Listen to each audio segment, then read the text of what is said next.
Makeup ছাড়া লাইভে চলে আসলেন অপু বিশ্বাস। এটা একটা বড় মানসিকতা এবং শক্তি এবং সাহসিকতা নারীর প্রয়োজন। মেকআপ ছাড়া কোনো সেলিব্রিটি কখনো লাইভে আসতে চায় না। অপু বিশ্বাসের সাহসিকতা দেখে সবাই রীতিমতো অবাক এবং আমিও রীতিমতো অবাক। এদিকে শাকিব খান থেকে তিনি বিভিন্ন পরামর্শ নিচ্ছেন।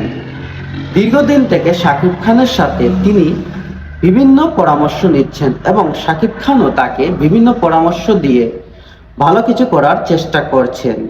অপবিশ্বাস এদিকে দিন দিন ন্যাচারাল বিউটি খুব বেশি বৃদ্ধি পাচ্ছে।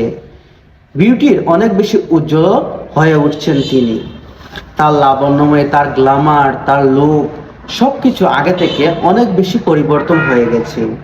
অপবিশ্বাস শুধু বাংলাদেশের কুইন নয়, তিনি টলিউডের গোটা ইন্ডাস্ট্রির একটা কুইন। অপবিশ্বাসের প্রথম